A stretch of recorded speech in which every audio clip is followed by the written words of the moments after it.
നെറ്റഡായ ministries YouTube ചാനലിലേക്ക് ഏവർക്കും സ്വാഗതം. നമ്മൾ യഹൂദൻ്റെ ചിന്ത, അവരുടെ ഫോൾസ് സെക്യൂരിറ്റിയെക്കുറിച്ചും അതുപോലെ അവരുടെ പ്രശംസയെക്കുറിച്ചും ഒക്കെയായിരുന്നല്ലോ നമ്മൾ കഴിഞ്ഞ എപ്പിസോഡിൽ ചിന്തിച്ചത്. ഞങ്ങളുടെ ആലയം എന്ന് പറഞ്ഞ് ദൈവത്തിൽ ചാരിക്കൊണ്ട് ദൈവം പറഞ്ഞത് ചെയ്യാതെ അവർ വേറെ പല ആക്ടിവിറ്റീസിൽ ഏർപ്പെട്ട കാര്യമൊക്കെ യെരമ്യാ പ്രവചനം 7-ാം അധ്യായത്തിൽ നിന്ന് പറഞ്ഞു. ദൈവം തന്നെ ക്ഷമകെട്ട രീതിയിൽ അവരോട് പറയുകയാണ്, എൻ്റെ നാമം വിളിച്ചിരിക്കുന്ന ഈ ആലയം കള്ളന്മാരുടെ ഗുഹയെന്ന് നിങ്ങൾക്ക് തോന്നുന്നുവോ?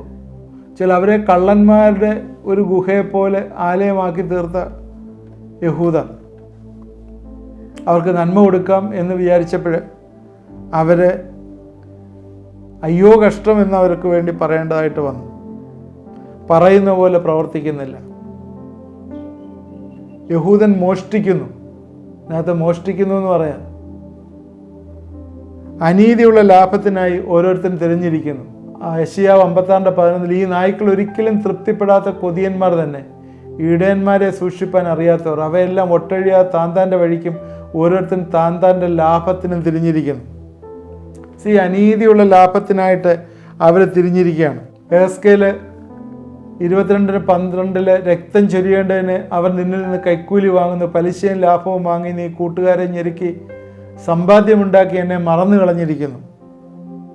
എന്തൊക്കെ രീതിയിലാണ് അവരുടെ കുറവ്, അവരുടെ പ്രശ്നങ്ങളെന്ന് റോമർക്കെഴുതിയ ലേഖനത്തിലെ പൗലോസ് വീണ്ടും വീണ്ടും പറയുകയാണ്. കൈക്കൂലി വാങ്ങുന്നു, മോഷ്ടിക്കുന്നു, കള്ളത്തുലാസ്. ആമോസിൻ്റെ പുസ്തകം 8-ാം അധ്യായത്തിൻ്റെ 4-5 വാക്യം, ഞങ്ങൾ എഫയെക്കുറിച്ച് ശേക്കലിനെ വലുതാക്കി കള്ളത്തുലാസ് കൊണ്ട് വഞ്ചന പ്രവർത്തിച്ച് എളിയവരെ പണത്തിനും ദരിദ്രന്മാരുടെ ഒരു കൂട്ട് ചെരുപ്പിനും മേടിക്കേണ്ടതിന് ഗോതമ്പിൻ്റെ പതിർ വിൽക്കേണ്ടതിനും ധാന്യ വ്യാപാരം ചെയ്യുവാൻ തക്കവണ്ണം അമാവാസിയും ഗോതമ്പ് പീടിക തുറന്നു വയ്പ്പാൻ തക്കവണ്ണം ശബത്തും എപ്പോൾ കഴിഞ്ഞു പോകുമെന്ന് പറഞ്ഞു. എന്താ അവരുടെ ആ ഒരു ആറ്റിറ്റ്യൂഡ്? എപ്പോഴാണ് ഈ ശബത്തൊന്ന് മാറുന്നത്? ഞങ്ങൾക്ക് ഇതൊന്ന് വിറ്റ് തുറക്കണം, കടയൊന്ന് തുറക്കണം, തുറന്നിട്ട് വേണം ഇതൊന്ന് ഞങ്ങൾക്കൊന്ന് കളിപ്പിച്ചെടുക്കാൻ. ഏഫ എന്ന് പറയുന്ന പറയെപ്പോലൊരു പാത്രമാണ്, ഒരളക്കുന്ന പാത്രമാണ്. അതിനകത്തുനിന്ന് അതെന്താ ചെയ്യുന്നത്? അതിൻ്റെ സൈസ് മാറ്റിയിട്ട് കൊടുക്കും. അതുപോലെ തന്നെ ഗോതമ്പിൻ്റെ പതിർ വിൽക്കും.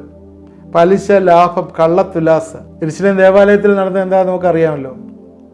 യാഗങ്ങൾ അർപ്പിക്കാനായിട്ട് വരും, മണി ചേഞ്ചേഴ്സ് ഉണ്ട്. അവർക്ക് 1/2 ശേക്കൽ വെള്ളി വേണം, വീണ്ടെടുപ്പ് വിലയായിട്ടുള്ള 1/2 ശേക്കൽ വെള്ളി വേണം. അത് ജാതികൾ അവർ വരുമ്പോഴേ അതിന് എക്സ്ചേഞ്ച് ചെയ്യുമ്പം അതിന് ഒരുപാട് തുക വാങ്ങുന്നു. അത് കിട്ടാനില്ല, അവിടെയല്ലേ കിട്ടാനുള്ളൂ. രണ്ടാമത് യാഗമൃഗങ്ങൾ, പ്രാക്കളെയും കൊണ്ടുവരുമ്പോൾ ടെമ്പിൾ ഇൻസ്പെക്ടേഴ്സ് ഉണ്ട്. ആ ടെമ്പിൾ ഇൻസ്പെക്ടേഴ്സ് അവർ ദൂരദേശത്തു നിന്നൊക്കെ ഈ ഊനമില്ലാത്ത ആടുകളെ അല്ലെങ്കിൽ മൃഗങ്ങളെ, യാഗമൃഗങ്ങളെ കൊണ്ടുവരുമ്പോൾ അവരെ അത് പറയുമോ ഇതിനെന്തെങ്കിലും ഒരു കുറവുണ്ടെന്ന് കണ്ടുപിടിച്ച് നിങ്ങൾ കൊണ്ടുവന്നല്ലേ ഇനി ഇവിടെ കൊടുത്തിട്ട് പോയാൽ അതിനൊരു വില കിട്ടും എന്ന് പറഞ്ഞിട്ട് അത് എക്സ്ചേഞ്ച് ചെയ്യിപ്പിക്കും. എക്സ്ചേഞ്ച് ചെയ്യിപ്പിച്ച് ഇരട്ടി വില, 4 ഇരട്ടി വിലയ്ക്ക് അവർ മൃഗങ്ങളെ വേറെ കൊടുക്കും, യാഗമൃഗങ്ങളെ കൊടുക്കും. ഈ യാഗമൃഗങ്ങളെ അവരെ ഊനമുണ്ടെന്ന് പറഞ്ഞ് കണ്ടുപിടിച്ചത് വേറൊരു വഴിയായി വീണ്ടും അടുത്തൊരാൾക്ക് വീണ്ടും വിൽക്കും. ഈ ടെമ്പിൾ ഇൻസ്പെക്ടറുണ്ട്, അവരാണ് അത് പറയേണ്ടത് ഈ യാഗമൃഗം ഊനമില്ലാത്തതാണെന്ന്. അവിടെയും യാഗങ്ങൾ അർപ്പിക്കുന്നിടത്തും അവിടെയെല്ലാം പണം, ധന അപഹാരം നടക്കുന്നതായിട്ടാണ് കാണുന്നത്. അതുകൊണ്ട് യേശു പറഞ്ഞ് നിങ്ങൾ കള്ളന്മാരുടെ ഗുഹയാക്കി തീർത്തു എന്ന് പ്രാർത്ഥനാലയത്തിൽ. ഇനി വ്യഭിചാരത്തിൻ്റെ കാര്യത്തിലേക്ക് എടുത്തു കഴിയുമ്പോൾ സ്ത്രീകളെ ഉപേക്ഷിക്കാൻ സിമ്പിളായ ഒരു പ്രമാണം ഉണ്ടാക്കി. കാരണം എന്താണ്? സ്വന്തം ഭാര്യയെ ഉപേക്ഷിച്ച് മറ്റ് സ്ത്രീകളെ കല്യാണം കഴിക്കണം. അതിനുവേണ്ടി എന്താണ്? കുടുംബജീവിതത്തിലെ വിവാഹമോചനം ഇല്ല. അതുകൊണ്ട് അത് ലീഗലിസ്റ്റ് ചെയ്യണം. ലീഗലിസ്റ്റ് ചെയ്തുകൊണ്ട് അവർ യഹൂദന്മാരുടെ റബ്ബിമാർ പറഞ്ഞിരിക്കുന്ന ഉപേക്ഷണ പത്രം അത് റെഡിയാക്കുന്നു. എന്താണ്? മത്തായിയുടെ സുവിശേഷം 19-ാം അധ്യായത്തിൻ്റെ 8-9 വാക്യങ്ങൾ അവൻ അവരോട് നിങ്ങളുടെ ഹൃദയകാഠിന്യം നിമിത്തം അത്രേ ഭാര്യയെ ഉപേക്ഷിപ്പാൻ മോശെ അനുവദിച്ചത്. ആദിയിൽ അങ്ങനെയല്ലായിരുന്നു. ഞാനോ നിങ്ങളോട് പറയുന്ന പരസംഗം നിമിത്തമല്ലാതെ ഭാര്യയെ ഉപേക്ഷിച്ച് മറ്റൊരുത്തിയെ വിവാഹം കഴിക്കുന്നവൻ വ്യഭിചാരം ചെയ്യുന്നു. ഐ ഹെയ്റ്റ് ഡൈവേഴ്സ് എന്നാണ് മലാക്കിയുടെ പുസ്തകത്തിൽ പറയുന്നത്. ഇവിടെ പരസംഗം എന്ന് പറയുന്ന ഫോർണിക്കേഷനാണ്, not adultery. Sexual sin before marriage. അങ്ങനെയുള്ള ആളിനെയാണ് ഉപേക്ഷണപത്രം കൊടുത്തിട്ട് മാറ്റാനായിട്ട്, അല്ലെങ്കിൽ അത് കളയാനായിട്ട്, അല്ലെങ്കിൽ അത് ഉപേക്ഷിക്കാനായിട്ട് പറഞ്ഞിരിക്കുന്നത്. എന്ന് വെച്ചാൽ before marriage A girl has A relationship. കല്യാണത്തിന് മുമ്പ് ഒരു പെൺകുട്ടിക്ക് വേറൊരു ബന്ധമുണ്ടെങ്കിൽ അവരെ ഉപേക്ഷിക്കുന്ന കാര്യമാണ് പറഞ്ഞിരിക്കുന്നത്. കുടുംബജീവിതത്തിൽ വിവാഹമോചനം പറയുന്നില്ല. എന്നാൽ മറ്റ് സ്ത്രീകളെ കല്യാണം കഴിക്കാൻ വേണ്ടി ഇവർ ഉപേക്ഷണപത്രം ഉണ്ടാക്കുകയാണ്. ഉണ്ടാക്കി അത് നിങ്ങളുടെ ഹൃദയകാഠിന്യം നിമിത്തത്തിലെ ഭാര്യമാരെ ഉപേക്ഷിപ്പാൻ മോശെ അനുവദിച്ചത്. യഹൂദന്മാരുടെ ന്യായപ്രമാണത്തിൽ അങ്ങനെ ഒരു നിയമം ഉണ്ടാക്കി അവരങ്ങനെ ചെയ്യുന്നതായിട്ട് കാണുന്നു. പുതിയ നിയമത്തിൽ എടുത്തു നോക്കിയാൽ ഭാര്യ ഉപേക്ഷിപ്പാനായിട്ട് യാതൊരു രീതിയിൽ സാധ്യമല്ല. യേശുവും സഭയുമായിട്ടുള്ള ബന്ധം പോലെ ഭാര്യയും ഭർത്താവുമായിട്ടുള്ള ബന്ധമായിട്ട് ചിത്രീകരിച്ചിരിക്കുകയാണ്. വീണ്ടും ഇവിടെ യഹൂദന്മാർ ക്ഷേത്രം കവർച്ച ചെയ്യുന്നതായിട്ട് കാണും. എങ്ങനെയാണ് ഈ ക്ഷേത്രം കവർച്ച ചെയ്യുന്നത്? അവർ കവർച്ചയ്ക്ക് പോയിട്ടുണ്ടോ? യഹൂദന്മാരെല്ലാവരും തന്നെ പ്രവാസത്തിലേക്ക് പോകുന്നതിന് മുമ്പ് അവർ വിഗ്രഹാരാധികളായിരുന്നു. എന്നാൽ പ്രവാസത്തിൽ നിന്ന് തിരിച്ചു വന്നപ്പോഴേ വിഗ്രഹത്തോട് അവർക്ക് വലിയ വിരക്തിയായിരുന്നു. എന്നാൽ ഈ പ്രവാസത്തിൽ വെച്ച് ഇവർ ഒരുപാട് സാമ്പത്തിക വ്യവഹാരങ്ങൾ അല്ലെങ്കിൽ സാമ്പത്തിക ഇടപാടുകൾ, ഫൈനാൻസിങ് അവർ പഠിച്ചു. ജൂയിഷ് പീപ്പിൾ കൽദേരുടെയിൽ നിന്ന് അല്ലെങ്കിൽ ബാബയിൽ നിന്ന് പഠിച്ചതാണത്. റോമൻ എംപയർ ഈ ക്ഷേത്രങ്ങൾ പിടിച്ചെടുക്കുമ്പോൾ ഈ ബിംബങ്ങൾ വാങ്ങിച്ച് വിൽക്കുന്ന മധ്യസ്ഥരായിട്ട്, ഇൻ്റർമീഡിയറ്ററീസ് ആയിട്ട് യഹൂദന്മാരായിരുന്നു. അത് ആ കാലത്ത് പ്രസിദ്ധമായിരുന്നു. കാരണം ഇവർ വിഗ്രഹങ്ങളെ വർഷിപ്പ് ചെയ്യാത്തതുകൊണ്ട് ഈ റോമൻ എംപയർമാർ ക്ഷേത്രങ്ങൾ പിടിച്ചെടുത്ത് കഴിയുമ്പോൾ അതിൻ്റെ വിഗ്രഹങ്ങളെ വിൽക്കുന്നതിന് യഹൂദന്മാർ ഇടനിലക്കാരായിട്ട് നിന്നിരുന്നു. പണം ഉണ്ടാക്കാനായിട്ട് യഹൂദന്മാർ എന്തും ചെയ്യും. ഇതിനൊരു തെളിവ് പറയാനായിട്ടുണ്ട്. അപ്പോസ്തല പ്രവൃത്തി 19:37 അവർ പോയി പ്രസംഗിച്ച സമയത്ത് ഈ പുരുഷന്മാരെ നിങ്ങൾ കൂട്ടിക്കൊണ്ടുവന്നല്ലോ, അവർ ക്ഷേത്രം കവർച്ച ചെയ്യുന്നവരല്ല, നമ്മുടെ ദേവിയെ ദുഷിക്കുന്നവരുമല്ല. അപ്പോസ്തല പ്രവൃത്തി 19 പൗലോസ് മക്കെദോനിയയിലും അക്കായിലും കൂടി യെരുശലേമിലേക്ക് പോകണം എന്ന് നിശ്ചയിച്ചു. അവിടെ ചെന്ന ശേഷം റോമയും കാണണം എന്ന് പറഞ്ഞു. അവിടെ അതിനുശേഷം 24-ാം വാക്യത്തിൽ വെള്ളി കൊണ്ട് ആർത്തമീസ് ദേവിയുടെ ക്ഷേത്ര രൂപങ്ങളെ തീർക്കുന്ന ദെമത്രിയോസ് എന്ന തട്ടാൻ തൊഴിലാളികൾക്ക് വലിയ ലാഭം വരുത്തി വന്നു. അതിലെ താഴോട്ട് വരുമ്പോൾ അതിനാൽ നമ്മുടെ ഈ കാര്യം ആക്ഷേപത്തിൽ ആകുവാൻ അടുത്തിരിക്കുന്ന, അല്ലാതെ ആർത്തമീസ് മഹാദേവിയുടെ ക്ഷേത്രം ഏതുമില്ല എന്ന് വരികയും ആസ്യ മുഴുവൻ ഭൂതലവും ഭജിച്ചു പോരുന്നുള്ള മഹാത്മ്യം ഒടുങ്ങിപ്പോവുകയും ചെയ്യുമെന്ന് പറഞ്ഞു. അവർ ഇത് കേട്ട് ക്രോധം നിറഞ്ഞവരായി എഫേസ്യരുടെ ആർത്തമീസ് മഹാദേവി എന്ന് ആർത്തു. പട്ടണം മുഴുവൻ കലഹം കൊണ്ട് നിറഞ്ഞു.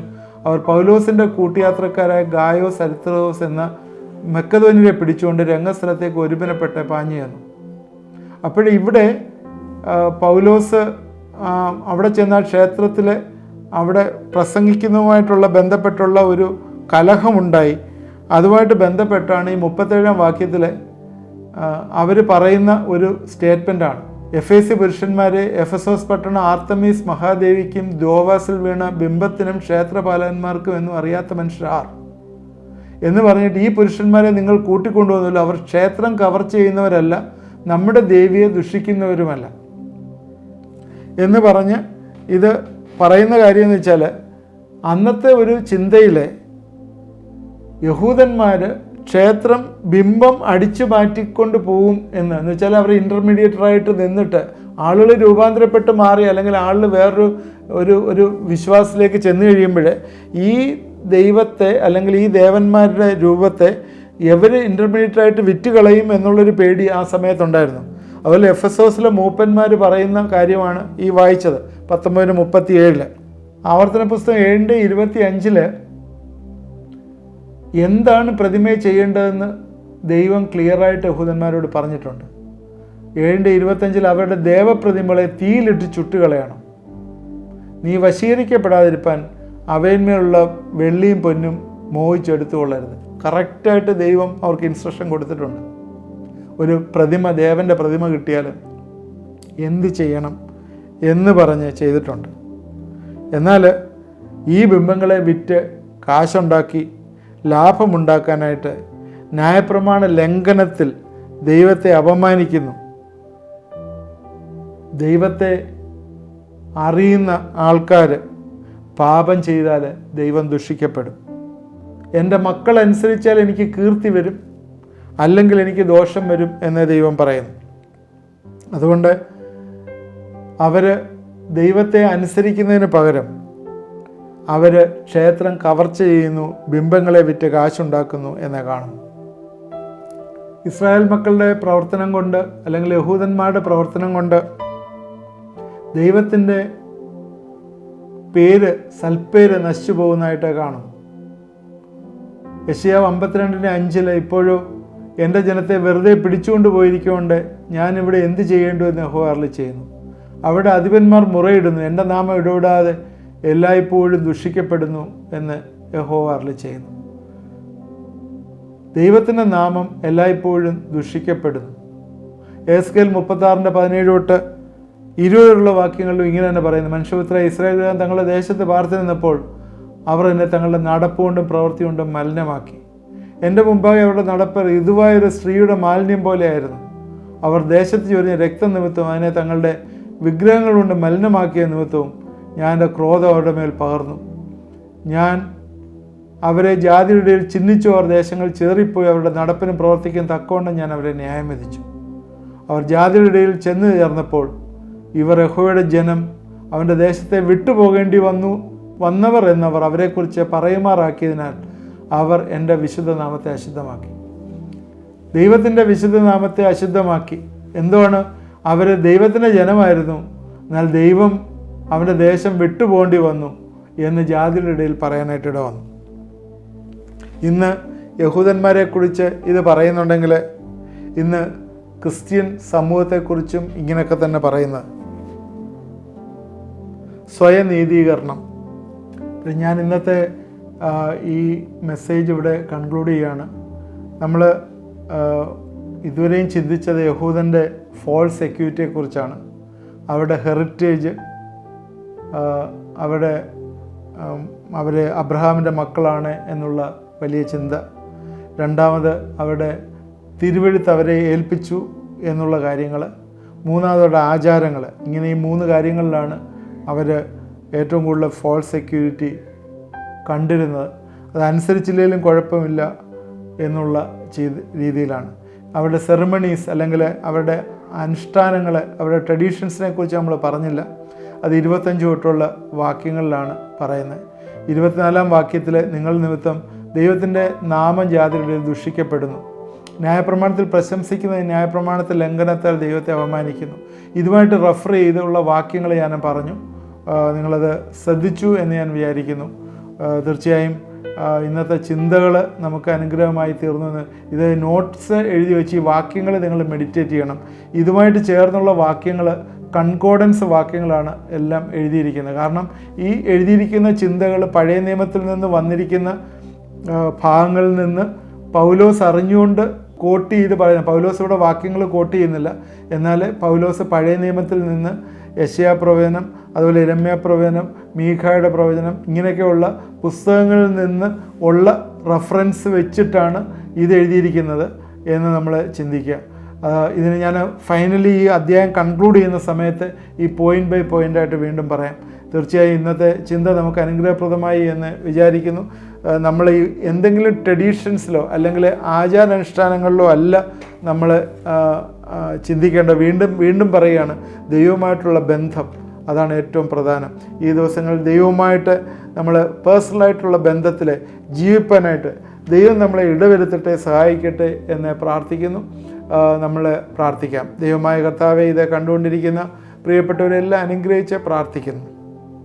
ദൈവമേ, ഈ ദിവസങ്ങളിൽ ഞങ്ങൾ പ്രത്യേകിച്ചും യഹൂദന്മാരുമായിട്ട് ഉള്ള റിലേഷൻഷിപ്പിൽ ദൈവവും അവരുമായിട്ടുള്ള ബന്ധത്തിൽ ആചാരാനുഷ്ഠാനങ്ങൾ മാത്രമേ ഉണ്ടായിരുന്നുള്ളൂ, എന്നാൽ വാക്കിൽ മാത്രമേ ഉണ്ടായിരുന്നുള്ളൂ, പ്രവൃത്തിയിലില്ലായിരുന്നു എന്ന് ഞങ്ങൾ ചിന്തിച്ചല്ലോ. കർത്താവെ, ഞങ്ങൾ കർത്താവിനെ വിശ്വാസത്തിൽ ജീവിക്കുന്നുണ്ടെങ്കിൽ അതനുസരിപ്പാനായിട്ട് നീ ഞങ്ങളെ ഇടവരുത്തണമേ, സഹായിക്കണമേ എന്ന് പ്രാർത്ഥിക്കുന്നു. ഈ ദിവസങ്ങൾ കർത്താവെ, ഇത് കണ്ടുകൊണ്ടിരിക്കുന്ന എല്ലാവരെയും ഞങ്ങൾ അനുഗ്രഹിച്ച് പ്രാർത്ഥിക്കുന്നു. രോഗികളായിരിക്കുന്നവരെ ഏൽപ്പിച്ച് പ്രാർത്ഥിക്കുന്നു. പ്രത്യേകിച്ചും കർത്താവെ, ആരാധനയ്ക്ക് പോകാനായിട്ട് സ്വാതന്ത്ര്യമില്ലാതെ വീട്ടിൽ ഇരിക്കുന്ന ചില വ്യക്തികൾ ഇത് കാണുന്നു, പ്രാർത്ഥിക്കുന്നു. ദൈവമേ, ഈ ദിവസങ്ങളിൽ ആ ഭവനത്തിലുള്ള ബാക്കിയുള്ള എല്ലാവരും യേശുവിനെ രക്ഷകനും കർത്താവുമായി സ്വീകരിക്കുന്ന അനുഭവത്തിലേക്ക് വരട്ടെ എന്ന് പ്രാർത്ഥിക്കുന്നു. ആരാധന സ്വാതന്ത്ര്യം, ആരാധനയ്ക്ക് വിടുവാനായിട്ട് ചില സഹോദരിമാർ വീട്ടിലിരുന്നത് കാണുന്നു.